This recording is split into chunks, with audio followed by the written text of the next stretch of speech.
questions. But those questions need to be written down on the cards that are given to you. The reason that it's requested that it's written on the cards is because I want you to think about what you're writing. It is too easy to get up in front of a mic or to blurt out something that is not in a thoughtful manner. Is that okay with everyone? Well, sir, thank you. Thank you for being here tonight. Thank you all, first of all, for being here. I really appreciate your being here and for this opportunity. I'm honored, and I also want to, first of all, thank God as well, who's ahead of my life. Thank you. Now, we're going to talk a little bit about Chesterfield and Midlothian County, maybe Chesterfield County and the Dale District. Tell me a little bit about what is so great about the Dale District. Well, thank you for the opportunity, first and foremost.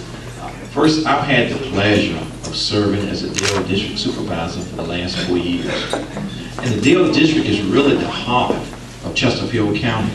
Look to your right, look to your left. You will see maps of the 5 magisterial districts in Chesterfield County.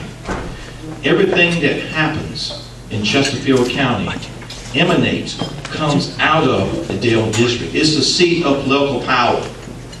It is the seat of the only airport in this region, which is a reliever airport for the Richmond International Airport. The school board is seated in the Dale District. Decisions are made there that affect all 318,000 residents, all 59,000 students who study in the school system of Chesterfield County, the 3rd largest school system in the state of Virginia. Now, the Dale District, again, is the district where I have the pleasure of serving, and there are wonderful people who live in the Dale District, certainly. And I don't want to say too much more about it except to answer questions regarding the Dale District. But I want to say that nothing happens in the Dale District unless it comes through the supervisor of that district. He has to get that supervisor's approval. And I'll talk about, as the questions come forward, about what are the powers of the Board of Supervisors. What can they do? What can't they do? What are the limitations? Thank you very much. Now, everyone heard about the American Recovery and Reinvestment Act of 2009, signed by President Obama. But did you know that it has an effect on Chesterfield County? And sir, I have some numbers here and how you all appropriated the funds. What part did you have to play with how the funds were appropriated? First of all, the president can sign the law into action, but the Board of Supervisors is the body that receives every dollar that comes from the federal and state level. For example, you may recall that the President of the United States of America was in Chesterfield just 2 days ago. Why was President Obama in Chesterfield with firefighters? Because he approved regulations and he approved information that helped us to hire 8 additional firefighters in Chesterfield County. Now think about that, 8 additional jobs in Chesterfield County because of the American Act that the President signed. Now, of course, that grant was because of, again, the Board of Supervisors, number one, receiving it. We have to receive it, and then we have to appropriate it, and, of course, allocate it to the jobs that are created in the county. And so the Board of Supervisors receive all funds from federal and state sources related to jobs, the act you mentioned, and, of course, it all relates to people working in the fire department. We have some fire department employees here tonight who are well aware of the importance of having their engines fully staffed. And that was the purpose of that act, to staff additional engines with firefighters. Now you see how important it is for you to get out and vote. This is not a pie in the sky event. When the President of the United States wants to legislate, well, he doesn't, our Congress legislate, but when he's trying to push them ahead to get the job done, we need the right people in the right places. And yes, it takes prayer, but you know, prayer without action is what? Okay? So we need action. And President Obama needs people in the right places to make sure that his ideas, his ideals are followed through. So I'm going to keep with my little statement here that God has us where He wants us to be when we're supposed to be. Okay? But He asks us to move. Do we have any questions before because I could just talk for a minute. Let me also say, as the questions are coming, that in the book of James it says, show me your faith without your works. I'll show you my faith with my works. And so you have to work. You have to have faith, but you also have to demonstrate your faith by making a difference in the community. And that's what I'm trying to do with regard to the act that you mentioned, the Recovery Act that appropriated funds for jobs for people. And let me expound upon that just a little bit. It was mentioned that, of course, the governor appointed me to the DMAS board. Yes, I am working with the Chesterfield Historical Society doing tavern talk, but I am a product of the economy. I was laid off in 2008, and I prayed every day that someone doesn't come and take the hammer down and take my home away. But with that being said, God says keep moving. Walk through the door. Amen. Amen. Keep striding. Hold your head up high. Yeah. And that's what I need each and every last one of you to do. No matter what your circumstances are, remember, he was put in front of the press when it was time for him to take the next position. But they snatched it from him, okay? And that's what they did. It was planned, but they did not want him to know. But he held his head, Jim Holland held his head up high. I need you all to hold your head up high, like Martin Luther King. Straighten up your back, get those legs right, and keep it moving. Okay, we have a question here. As Chesterfield Supervisor, how do you plan to maintain or support efforts to advance the excellence of Chesterfield County Public Schools? Thank you for that question. This is probably the #1 question we get because everyone knows the importance of education. I know it all too well. Let me just first of all talk about education as it relates to my background. And of course, my mother had an 8th grade education, my father 3rd grade. I was blessed to be able to not only matriculate through high school, but college and graduate school, and currently serve as a professor of accounting at Virginia Commonwealth University. So I know the importance of education. Now, in terms of Chesterfield County Public Schools, you have to have someone at that board level who's going to look at that budget. See, you may be told information that may not be correct. You don't always get the facts because the facts can be obscured. And so when I look at the budget, I look at where are the dollars going, really? Are the dollars really going in the classroom where the students, where the rubber really meets the road? Or is it going to administrators who sit around all day and decide to drink coffee or come in and they don't come in? Or are the monies being allocated to the wrong side of town, to the wrong schools, or to the wrong district? And so when I got there on the Board of Supervisors, I began to look at where were the monies being allocated? Are they fairly distributed? Are teachers fairly compensated? And so I had to take some tough stands regarding the voting on that budget. Do you realize that the Chesterfield County school budget is about $570 million? That's over $500 million allocated to education in this county. And yes, we have the best school systems, but we can be better.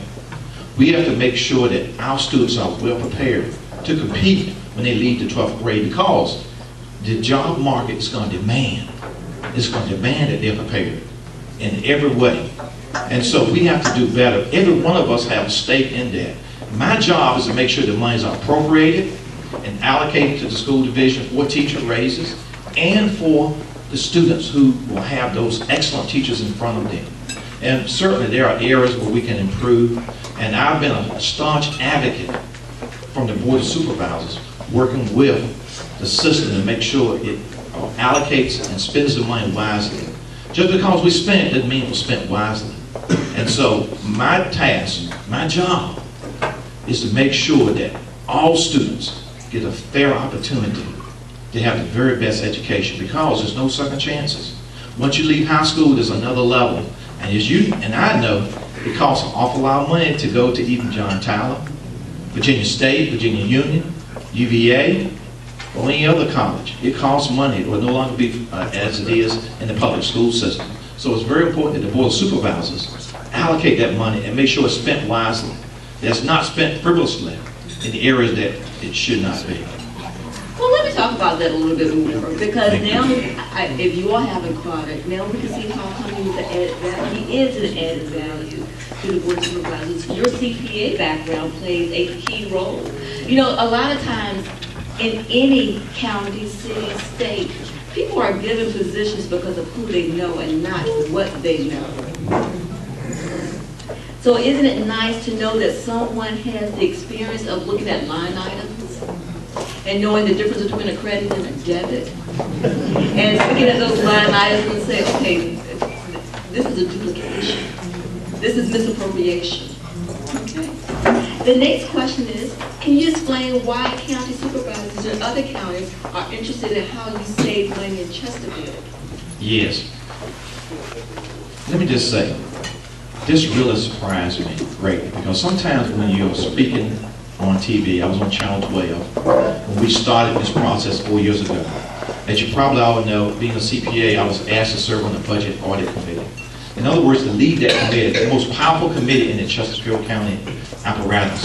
Every dollar spent must come through and get approval by the Budget Audit Committee. And so what happened was, and 4 years ago, I was on TV laying out what I plan to do for Chesterfield County. I made the statement then that I was asked, first of all, by a reporter, how are you going to cut the budget or review the budget? And I made the statement that we're going to look at every department in Chesterfield County, including schools. They were reluctant, I got to tell you, and I'm going to tell you why they were reluctant. They have a lot of line items in that budget you probably didn't know about, but I did because I stayed up at midnight, 1 o'clock, looking at the line items. Let me say that I found out that the region looks at Chesterfield, because Chesterfield County is a leader in the region. People look at a county with a AAA bond rating. Only 25 counties in the nation have that. People look at a county with a utilities department, only 3 of any nation that's AAA. People look at a county that has a surplus of funds, over $50 million in reserves. 8.2% of its budget is not spent, but allocated and saved. So when I made the statement 4 years ago, regional supervisors were asking, saying, wow, they're going to do that, we have to do it too.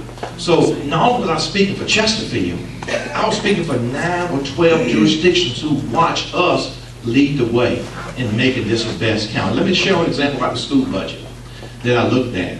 Now, I'm concerned about children. I'm really concerned about children, because I know that every dollar not spent on them is a dollar spent somewhere else.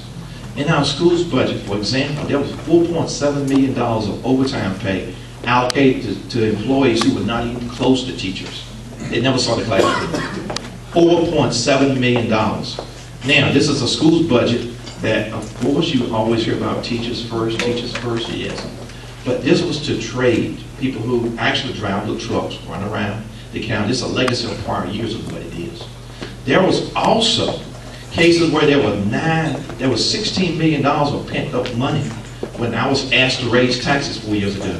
There was $16 million of money that came forth 3 months later. And I says, how did this happen? I knew they had to know about it. Am I the only one who is able to see the budget and line items? So I looked at the budget. I said, you have enough money to really do anything else you need to do. $16 million is a lot of money. And they asked me for $9 million, which is 3 cents on the tax rate. So for every penny of your tax rate, you're talking about $3.3 million. As I cut the rate, which we did 4 years ago, we cut it from 97 to 95 cents per 100. That was $3 million for every penny this county takes in. And so assessment, you recall, assessments were way up. People were paying way more. And so when I looked at the school's budget, I looked at the county's budget, I created this team known as the Cost Savings and Efficiency Team.